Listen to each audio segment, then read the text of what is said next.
Coming up on Dialogue Weekend, China's 11th National Games for Persons with Disabilities and 8th National Special Olympics have begun a week-long competition in northern Shaanxi Province.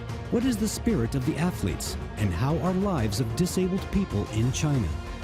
The EU-Poland clash is set to dominate the EU summit despite the current energy crisis. What pressure is the EU facing, and what changes will be made after the summit? And this week's newsmaker, now on Dialogue Weekend.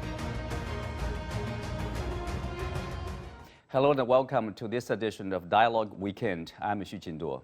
After finishing first in both gold and total medals at the Tokyo 2020 Paralympic Games, Chinese athletes with disabilities are again demonstrating their spirit and strength at China's 11th National Games for Persons with Disabilities, which is doubling as the 8th National Special Olympic Games in northwest China's Shaanxi Province.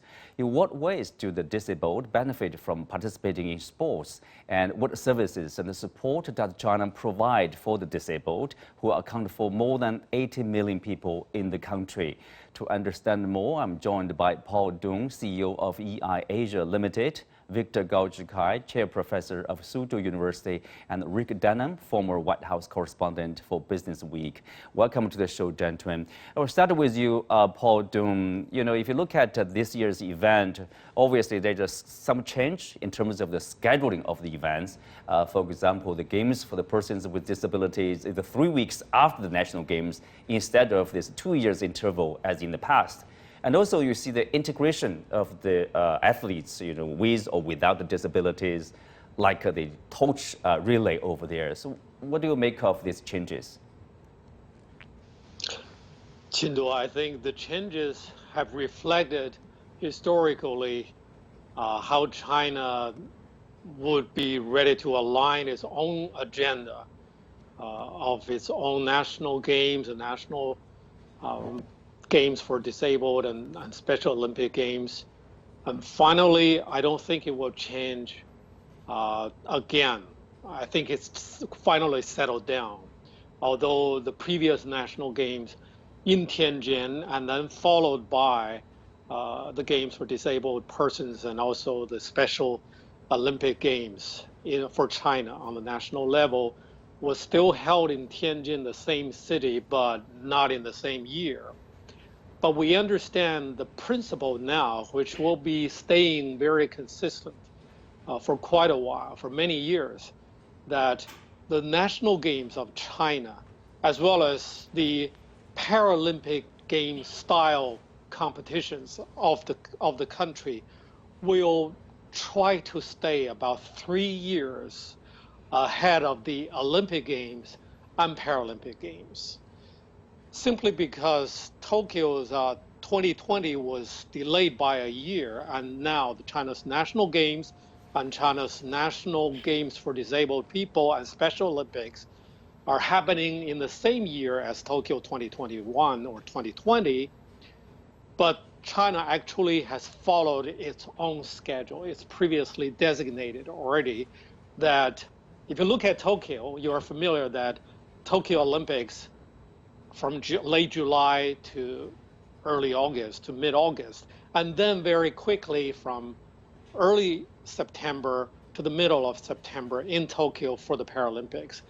And now the Chinese national games and Chinese national Paralympic style games for the disabled and also Special Olympics are basically following the same schedule now, staying about 3 years ahead of the next Olympics and Paralympics. So we need to be quite accustomed to the new schedule now. I don't think it will change anymore. Okay, thank you. Very clear explanation over there. You mentioned about the Tokyo 2020 Paralympic Games over there. The Chinese team, ranked first in terms of the gold, in terms of the total medals, for the 5th consecutive year. How do you explain, such an impressive performance of the Chinese team? Well, I think it's very easily for people who don't follow the Paralympics. If they happen to take a look at the medal tally table from Tokyo, they might be surprised and startled. And they don't know that actually China has been staying on top for quite many years. China is a runaway leader in that regard. But at the same time, we also should recognize that the international Paralympic movement has impacted and influenced China so much. Or in other words, China has embraced the Paralympic spirit and its movement so wholeheartedly and is running ahead of the pace of the rest of the world, including a lot of Western countries who actually adopted Paralympic activities much earlier than China did. But of course, given the large number, relatively big number of China's population of disabled people, but more importantly, China's governmental and social acceptance of the Paralympic sports and embrace of them plays such a key role that, of course, the Paralympic movement also contributed so much to China's social welfare progress and development for the disabled people. And the gold medal tally reflected all the years' efforts in this regard on the ground in China. Mm-hmm. Well, of course, that's again, impressive progress. But if you look at this, the viewership, for example, or the influences of this Olympic Games and the national games, usually they have more attention than the Paralympics or the Chinese national games for the persons with disabilities. What do you make of that?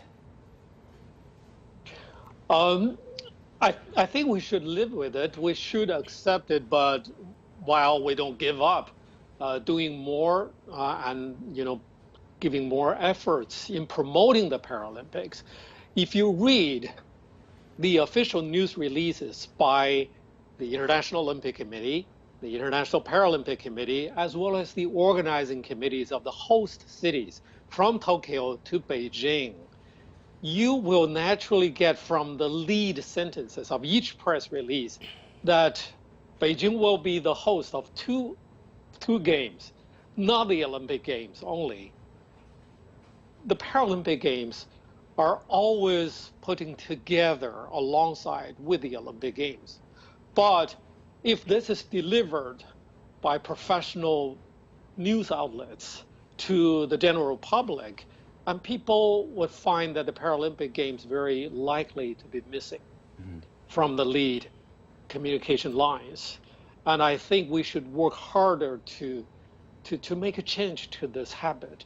And then when we talk about Beijing Olympics in winter games, and people say it's February 2022. No, it's from February for the Olympic Winter Games and then to March for the Paralympic Winter Games. And we should keep reminding the public that any city bidding to host the Olympics must shoulder the same responsibility to host the Paralympics together in the very next month. Mm-hmm. And of course, it's unrealistic to increase the viewership and popularity and attention from the general public to the Paralympic in the same degree as to the Olympics. That's unrealistic. But if we can keep improving the attention level and try to help attract more attention to television broadcast, relay of the competitions, or at least some attention on a daily basis or on a weekly basis to check out what has been going on over the last few days in the Paralympic Games and see how our home athletes have been performing during the games. That's already improvement that we hope for. That'd be helpful. Obviously, the media has a role to play. Yeah. Rick, speak of that, the viewership, the Paralympics, Tokyo 2020, you see that the viewership of this major broadcaster around the world, actually, there's a record, breaking viewership increase. And why the increase? What are the factors contributing to such an increase? Well, it's been fascinating to watch because the viewership for the Tokyo Olympics was down significantly from previous Olympics. But the Paralympics was at record levels. Although it's nowhere near the total viewership. I think it's part of a couple of trends.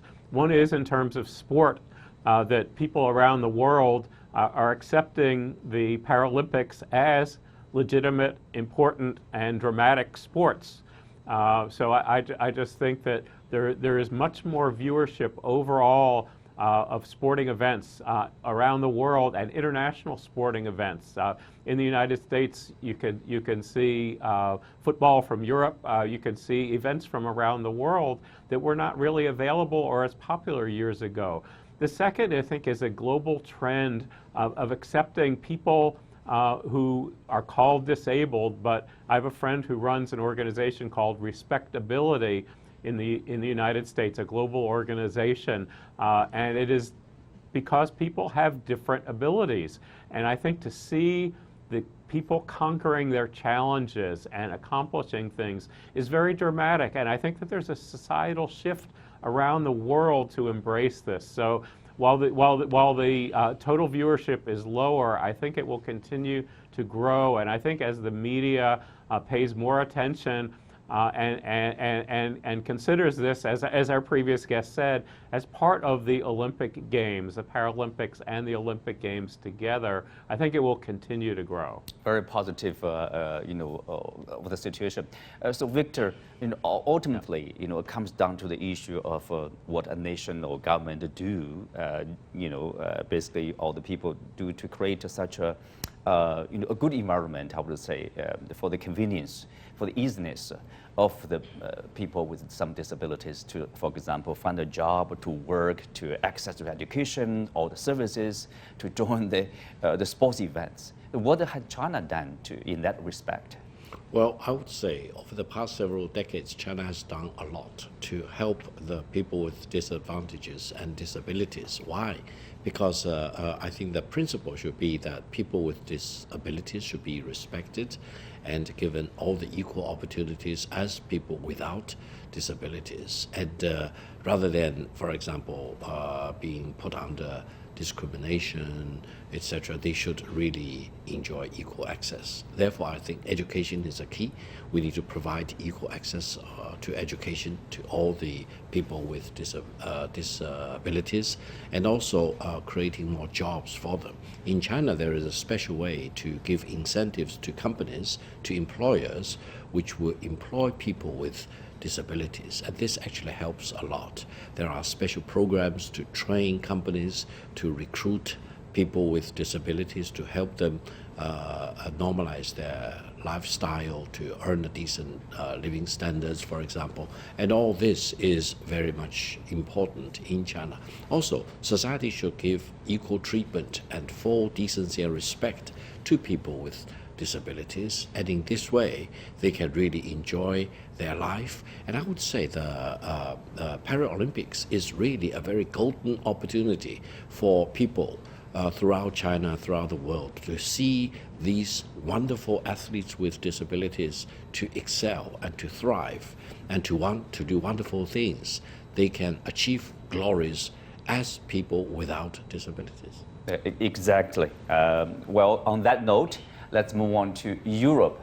Leaders from the European Union member states are meeting in Brussels to discuss a number of key issues, such as the hike in energy prices, responses to the COVID-19 pandemic, and the digital transformation of the bloc.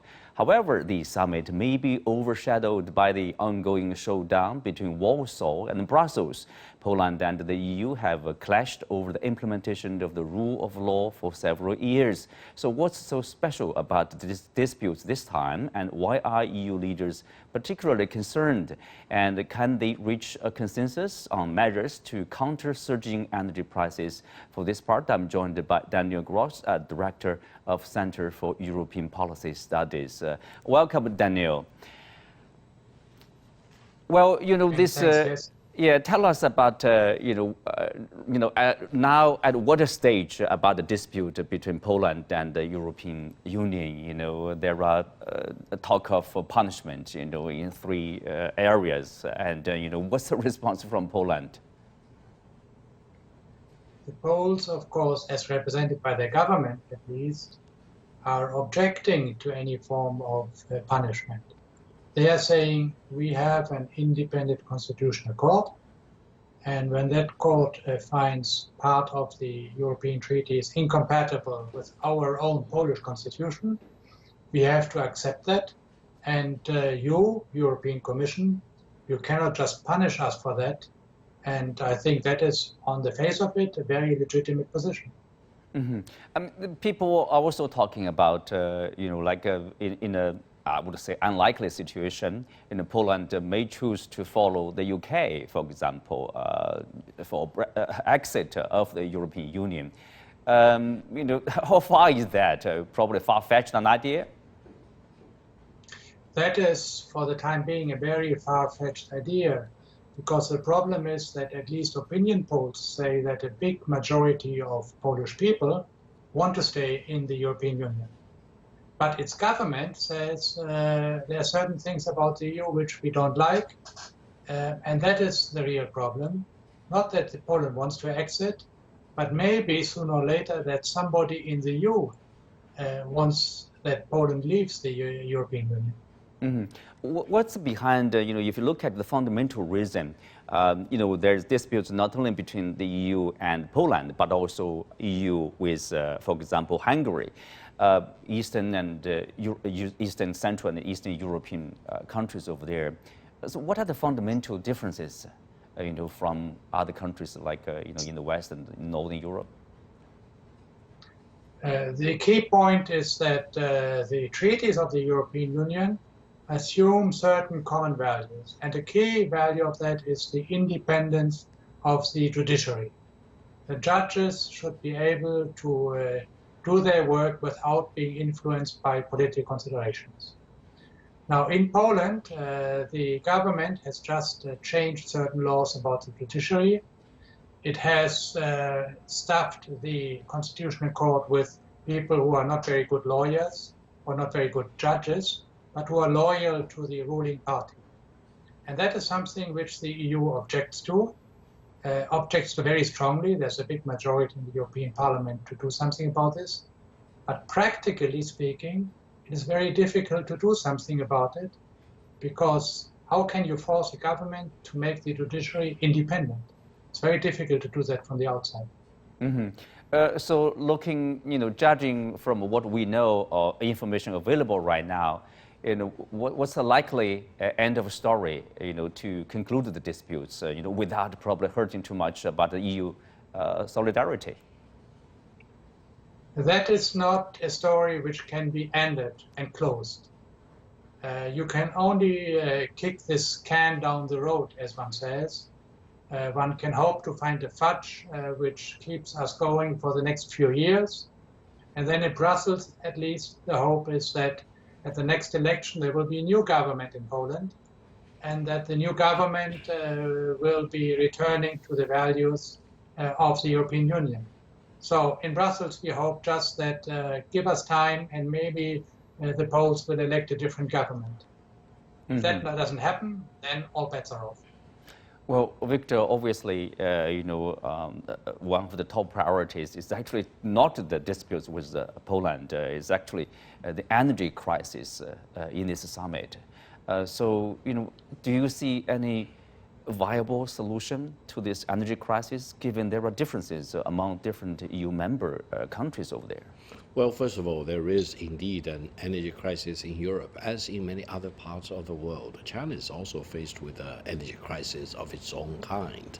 And in Europe, I think the problem is particularly acute, mainly because, for example, Germany has adopted a different set of energy policies compared with other major European countries, etc.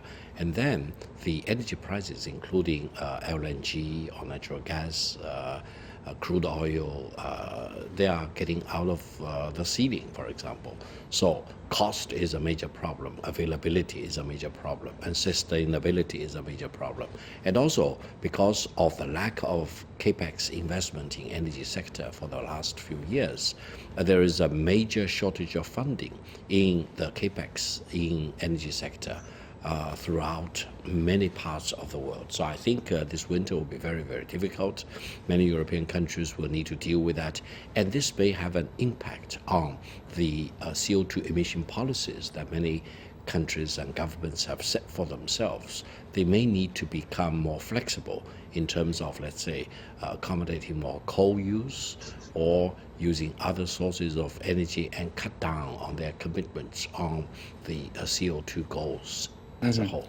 Well, Daniel, you were nodding your head. Do you see this issue as a short-term, temporary issue, and somehow we can weather it over, starting from next year, maybe things will get back to normal? Or is it a long-term challenge? I would say it's both a short-term issue and a medium-term challenge. The short-term issue, of course, is that we don't have enough supplies, and as the colleague said, partially because we, meaning the entire world, didn't invest enough, and there's nothing the European Commission or Europe can do about that. Prices will stay high. But I don't think that the policies will change in the medium to long run, because the pressure to decarbonize our energy system is very strong. And therefore, in the short run, the very short run, perhaps this year, next, there might be more use of coal, whose supply is rather elastic. But I think in the medium to long run, we see an accelerated rollout of renewable energies, which is already happening in China as well. And that should ease the energy shortage a little bit. The green policy. Rick, looking at the issue, the energy crisis in the European Union, the U.S. is also impacted. This is a global issue. How do you see this crisis in Europe? Well, I'm looking at it in Europe and seeing that there's a difficulty, which is Europe is looking ahead to the carbon neutral, carbon free era. And there are going to be some blips in between. And I think it's true, we have both a short-term crisis and a medium-term issue that's going to cause some pain around the world. The United States is fortunate because there are large energy supplies, and the U.S. is generally energy sufficient right now. But there are going to be price spikes, and that's going to hurt businesses. So I think Europe right now has more complications. It has shortages and price spikes at the same time, which could lead to stagflation and other economic issues. And China, as you can see, is having some issues, but I don't think overall it's as serious in the short run as what Europe faces. Well, short-term crisis and the long-term issue too, medium-term, long-term probably green energy. Well, many thanks to Daniel. Let's move on. Let's take a break, and we have a person of the week.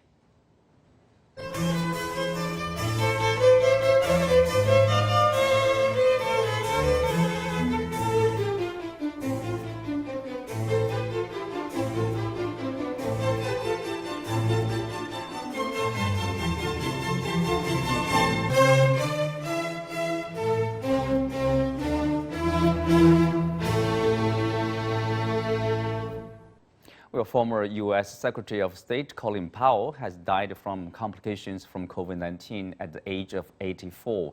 Tributes have poured in from current and former world leaders, politicians, and military figures. Former U.S. President Donald Trump, however, criticized Powell's record on the Iraq War. How can we evaluate Powell's career in the State Department and in the U.S. Army, as well as his role in marketing the Iraq War? To find out more, I'm again joined by Victor Gao-Zhikai and Rick Denham.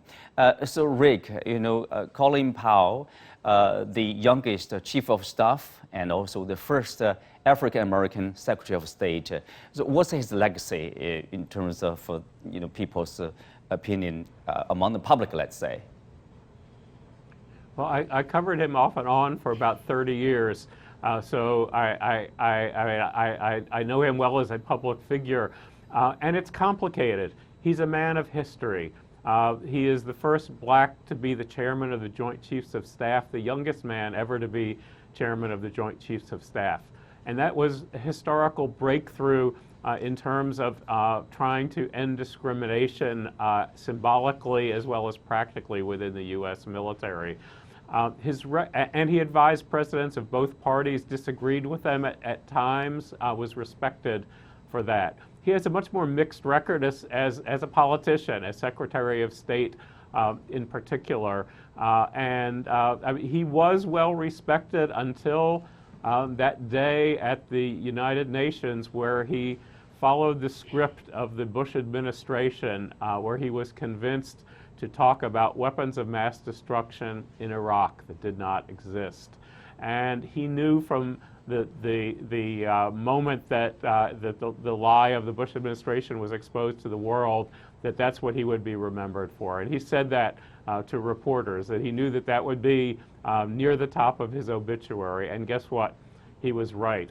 So while he was respected as a statesman around the world, I don't think he will ever be forgiven or it will be forgotten his role in selling the American invasion of Iraq on false pretenses. Briefly, do you think he knew that the tube of powder, that's a fake information from the intelligence community about basically creating reasons to start the Iraq war? I tend to give him the benefit of the doubt. He may have had doubts, but I think he was convinced by the same cherry picking of intelligence that the Vice President's office, Dick Cheney's office, and the Defense Secretary, Don Rumsfeld's office, the Defense Intelligence, gave him. They gave him misleading and false information. And I think he may have suspended disbelief where he should have been more skeptical. He agreed to go on. Mm-hmm. Well, Victor, Colin Powell was remembered in China. People, including I believe in 2004, his statements said our policy is to engage China, to move along with China, not to contain China. What do you make of his legacy? Well, I would say General Colin Powell is highly respected in China. And we consider him as a friend of the Chinese people.